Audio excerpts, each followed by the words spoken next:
Am I the a-hole for not wanting anything to do with my brother, even after he tried to delete himself? I, 27 male, haven't spoken or seen my brother Kevin in 5 years. I barely speak to our parents or anyone in the family. When I was 22 and Kevin was 25, I found out that my girlfriend of 3 years was having an affair with Kevin. I broke up with her and moved back into my parents' place, showing my parents the proof of the affair. After a month of ignoring Kevin's attempt to reach out and being cold when he would come around to apologize, my parents told me it was time to forgive him. They even went as far to stage an intervention with my ex, Kevin, and extended family, to give me reasons why I should forgive them, especially Kevin. All this did was hurt me more. I told him what they did was unforgivable, especially when it came to Kevin because he was my brother. I looked up to him. I would have done anything for him. We were really close and he betrayed me in the worst way.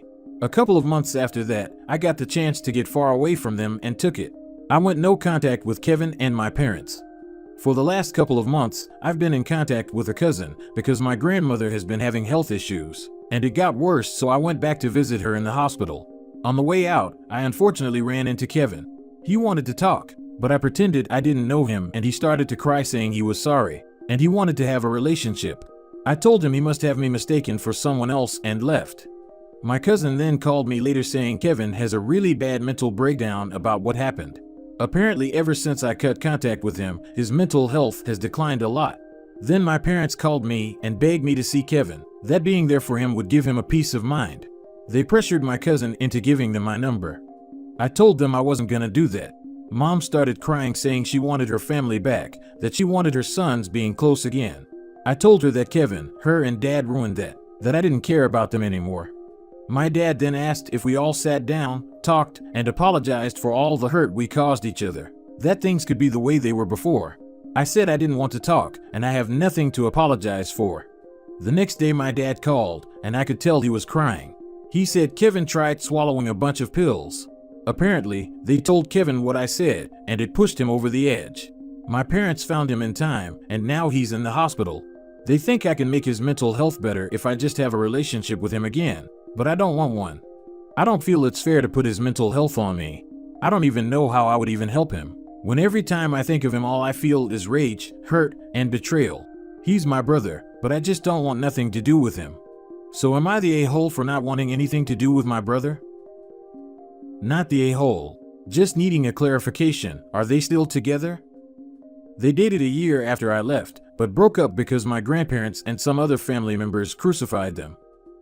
Well, Mom, I would like my brother to go back in time and not bang my girlfriend, and here we are.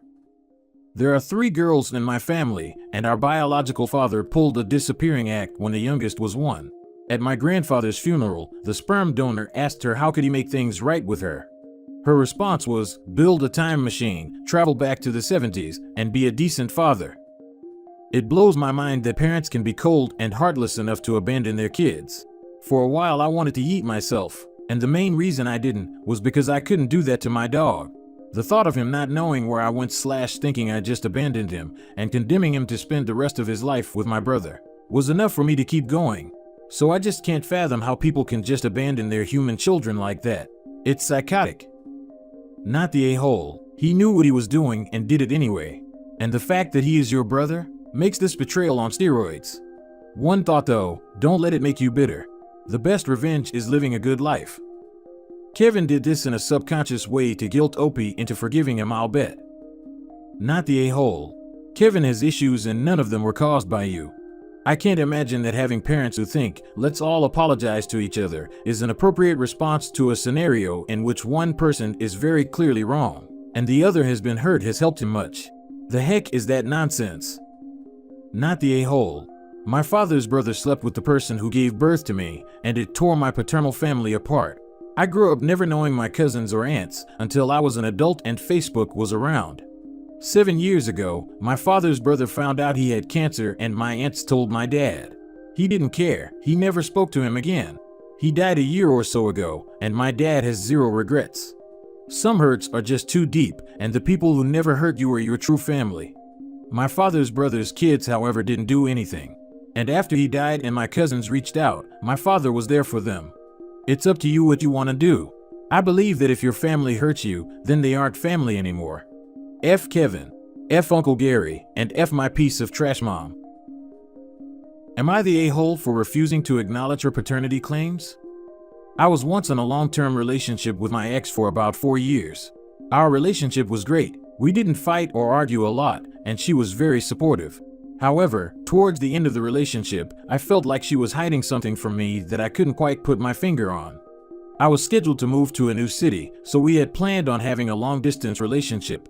A month after moving, she told me she didn't want to have a relationship anymore and wanted to focus on herself. I respected her decision given, and it had been so long and I figured there must have been fatigue.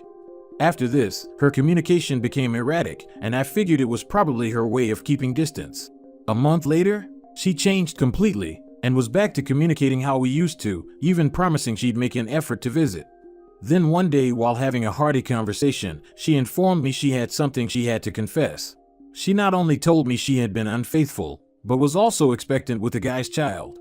I was devastated. I couldn't believe her betrayal, and the fact that she was going to keep it. Worst feeling ever.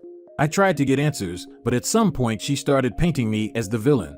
I fell into depression, and it took me nearly the rest of the year to recover. I decided to cease communication and try focus on myself. Fast forward to this year, and she reached out to me telling me how she messed up and went through many guys that made her realize I was special. I ignored these messages and kept living my life.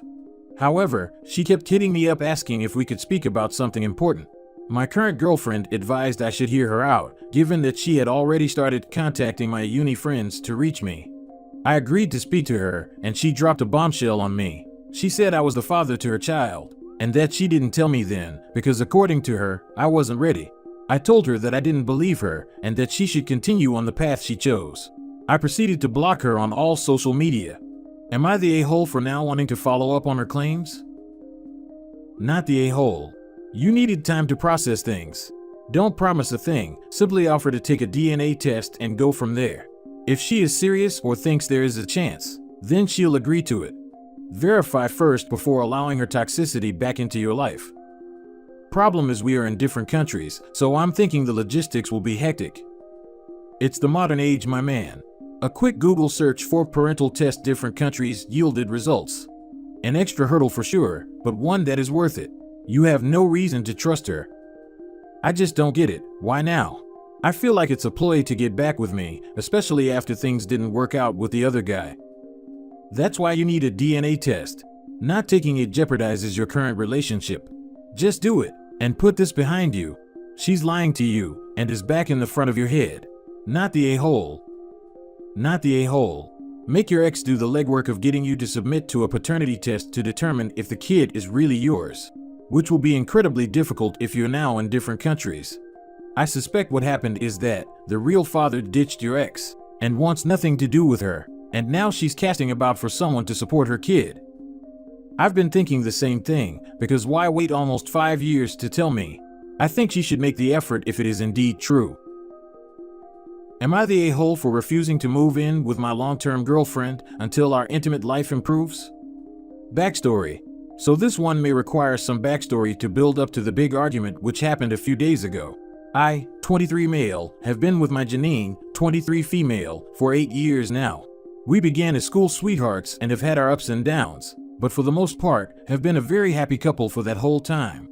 We love each other's families, really enjoy each other's company, and have known for a while we wanted to tie the knot and settle down at some point. Talk of moving in together has been on the cards for a while, but we wanted to stand firm on our plan to buy, rather than rent. So we have been saving for years now, and are both in a position where we feel as though we can afford a deposit and have enough outside of that to make mortgage payments with both our salaries. Everything feels perfect, except for one thing: our intimate life. For the past 2 years, this area has been near on non-existent. Initially, it began to ramp down in frequency at what I thought was natural. Every few days became once a week, but this felt normal. We still live at home, so it can be awkward, but this was what I felt to be natural now for where we were in our relationship. However, as time went on, this dwindled more and more, and we are now in the position to not having done the deed in 4 months. I have tried to initiate, but I get the cold shoulder so frequently that it has burned out any wanting for me to try. At first, when I questioned this, Janine told me she was feeling a lot of pain. Of course, I didn't want to force her into anything, so we stopped then and began looking for ways to help. Initially, we believed this to be vaginismus, but over time we realized the symptoms didn't quite match up to what we thought, so kept looking. Well, I kept looking. Janine didn't show any signs of wanting to push to help this. I recommended doctor's appointments, but she disagreed with the need to go to the doctors for this. I mentioned therapy and she shot this down too. I would research home remedies, and she would read what I sent over and disregard it as, "That won't work for me."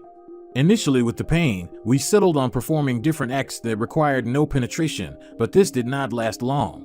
She would always turn down advances and blame a particular element of my approach. I came on too strong. I wasn't coming on enough to get her going. I initiated too quickly. I took too long and now she's turned off. It's not spontaneous enough. It's too spontaneous, and I didn't give her enough time to prepare. It's too loud in the house, it's too quiet and will be heard, etc. This really knocked my confidence and made me consider ending things, but every other aspect of our relationship was perfect, so I didn't want to say anything. Anyways, on to the present. The argument. When we first began looking for places, I mentioned our bedroom life, and stated that I didn't feel comfortable getting a mortgage together if we didn't have an active intimate life, as it would be harder for both of us to deal with at that point. She was taken aback by this, but after discussion agreed we'd keep looking, and she would work on becoming more active in that area. That was a year ago. Fast forward to the past few weeks, and we realized our finances were in the right place to move. Janine asked what day I would like to go and speak with a mortgage advisor, and I told her I didn't. She was confused and asked what I meant, and I explained as above. In a year, I had been saving for this mortgage under the agreement to move in, should she work on rebuilding our intimate life. In that year, she had done nothing, and taken no action, even going the 4 months without initiating or engaging with me about this. As said before, I didn't want to force her, but wanted to see some form of effort at being more intimate in our relationship. She stopped kissing me without my initiation in this time too. She has seen 0 doctors in this time for her medical issues, and has refused my advances of couples therapy. When I finished explaining, I said our finances are there, but I am not ready to pursue this next stage together without work on that part of the relationship. She was furious with me, and stated that I was holding our future at ransom to have more action. She stormed out, and I haven't heard from her since, other than a text message telling me she wasn't coming to a dinner date I had planned, and to call her when I had decided to not be an a-hole anymore. Whilst I feel that my intentions weren't cruel, I now feel like I may be the a-hole for building up to this point of building our finances, to suddenly halt it like this. I understand her feelings of betrayal, but I just can't move in, knowing our intimate life is going to continue non-existent. Am I the a-hole? Not the a-hole. Sexual compatibility is a very valid concern. You should absolutely not buy a house, or take your relationship further with this person if you are going to be unhappy. Anyone seeing this level of incompatibility would recommend not getting married. Buying a house together is effectively getting married. It's forming a legally binding contract with a person you are romantically entangled with all the strengths and complications that entails. Depending on the situation, it can be easier and cheaper to get divorced than to divide up a house. Divorce is only complicated when you have shared assets, like a house or children. One example is if you can't buy your partner out, so you want to seek the house. But the housing market dips so that you can't get back the money you put into it, and you both wind up with debt. I would not buy a house with someone I'm not married to. Marriage literally exists to protect you when it comes to shared assets.